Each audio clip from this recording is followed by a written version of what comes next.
सीताराम रामायण भाग 19वां।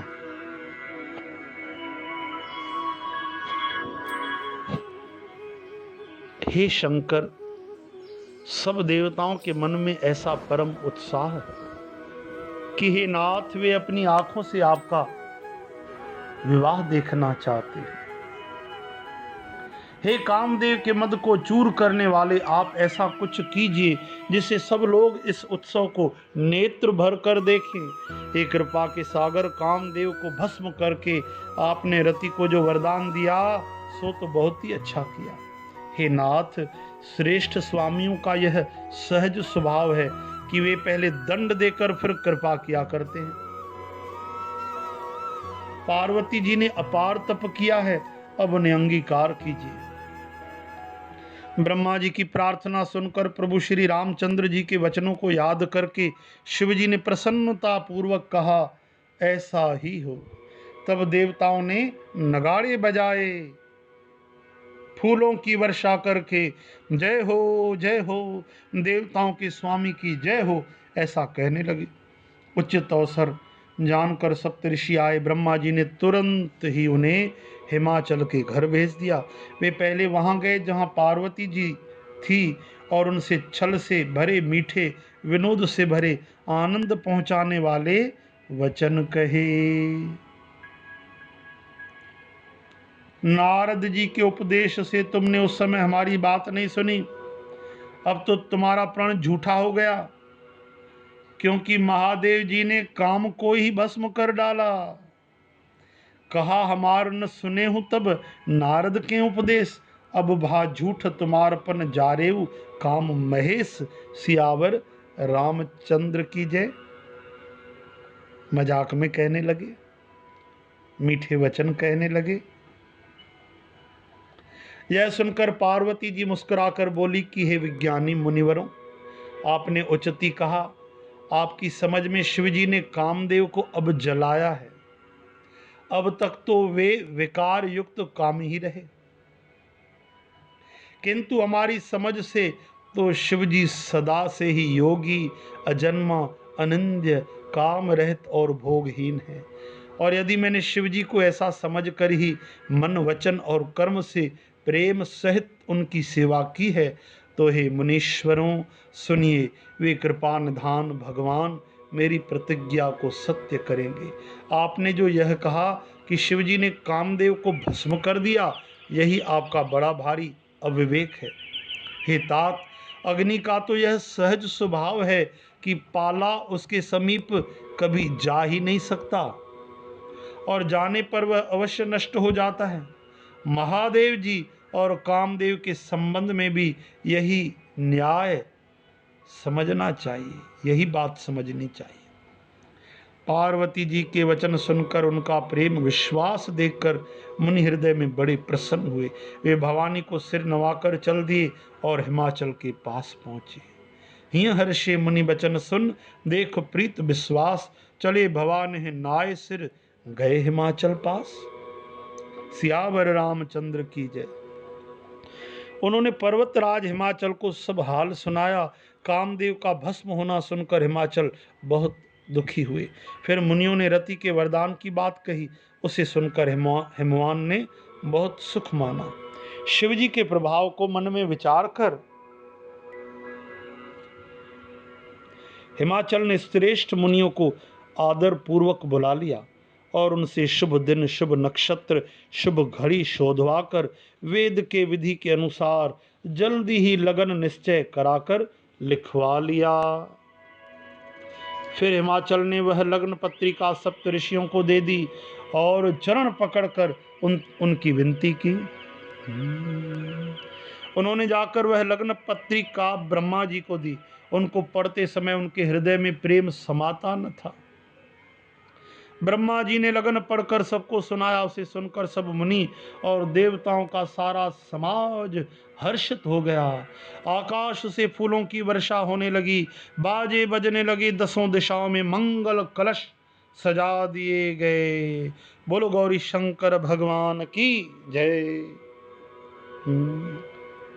पत्री सप्त ऋषिन सोई दीनी, गह पद विनय हिमाचल कीनी, जाय विदेह तिन दीन सुपाति, बाचत प्रीत न हृदय समाति, लगन बाची अज सबहि सुनाई, हर्षे मुनि सब सुर समुदाय, सुमन वृष्टि नभ बाजन बाजे, मंगल कलश दसों दिस साजे।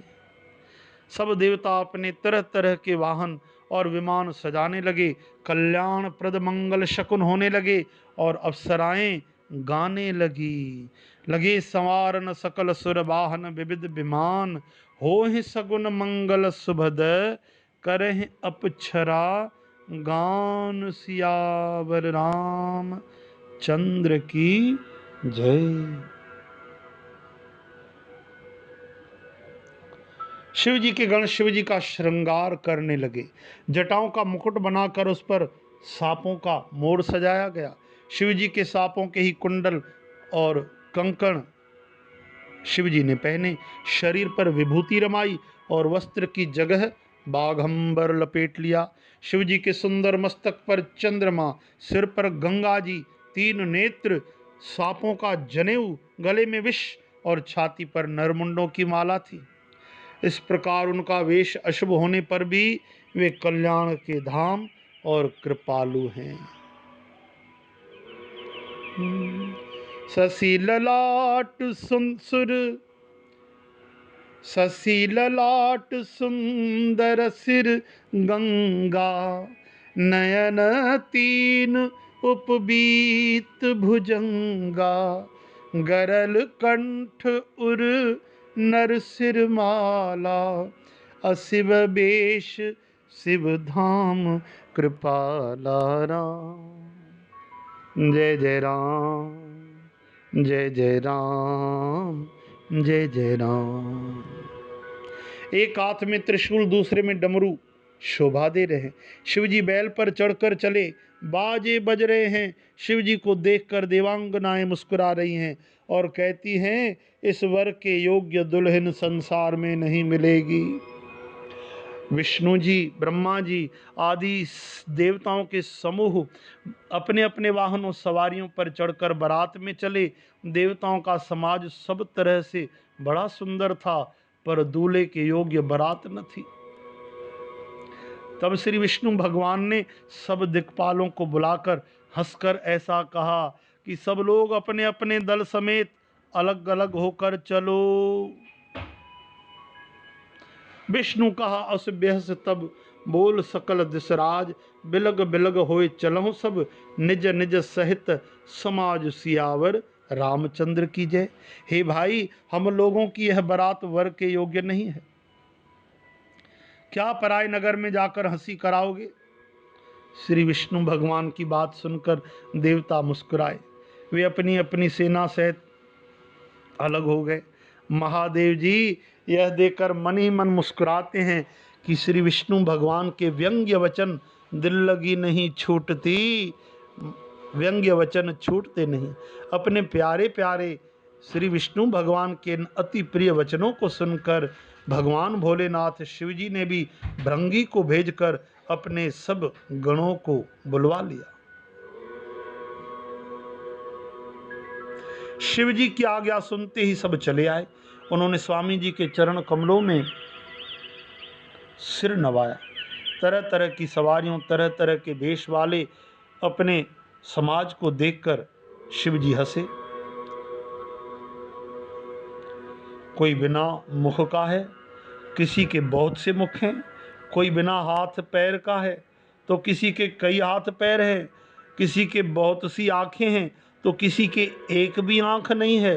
कोई बहुत मोटा ताजा है तो कोई बहुत ही दुबला पतला है।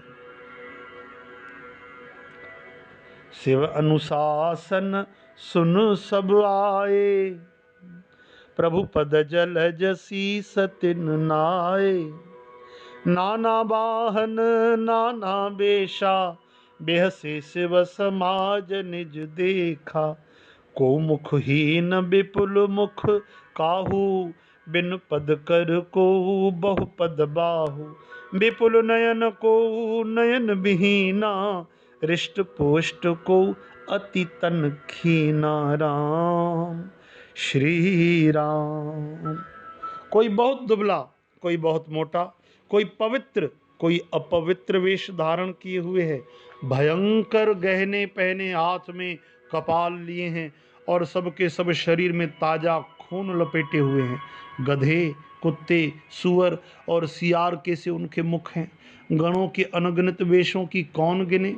बहुत प्रकार के प्रेत, पिशाच और योगनियों की जमाते हैं, उनका वर्णन करते नहीं बनता। श्री राम। भूत प्रेत नाचते और गाते हैं, वे सब बड़े मौजी हैं, देखने में बहुत ही बेढंगे जान पड़ते हैं और बड़े ही विचित्र ढंग से चलते हैं। नाचे हैं, गावे हैं गीत, परम तरंगी भूत सब, देखत अति विपरीत, बोले हैं बचन विचित्र विधि। सियावर रामचंद्र की जय। जैसा दूल्हा है अब वैसी ही बारात बन गई है। रास्ते में चलते हुए तरह तरह के कौतुक तमाशे होते जाते हैं। इधर हिमाचल ने ऐसा विचित्र मंडप बनाया कि जिसका बखान नहीं हो सकता। जगत में जितने छोटे बड़े पर्वत थे जिनका वर्णन करके पार नहीं मिलता, जितने वन, समुद्र, नदियां, तालाब थे, हिमाचल ने सबको नेवता भेजा। वे सब अपने इच्छा के अनुसार रूप धारण करने वाले सुंदर शरीर धारण कर सुंदरी स्त्रियों और समाजों के साथ हिमाचल के घर गए। तभी स्नेह सहित मंगल गीत गाते सभी आते हैं। हिमाचल ने पहले ही से बहुत से घर सजवा रखे थे। यथा योग्य उन जगहों में सब लोग उतर गए।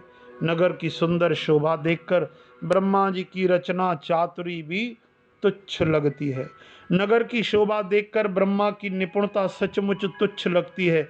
वन, बाग, कुएं, तालाब, नदियां सभी सुंदर हैं, उनका बखान कौन कर सकता है। घर घर बहुत से मंगल सूचक तोरण और ध्वजा पताकाएं सुशोभित हो रही हैं। वहाँ के सुंदर और चतुर स्त्री पुरुषों की छवि देखकर मुनियों के मन भी मोहित हो जाते हैं।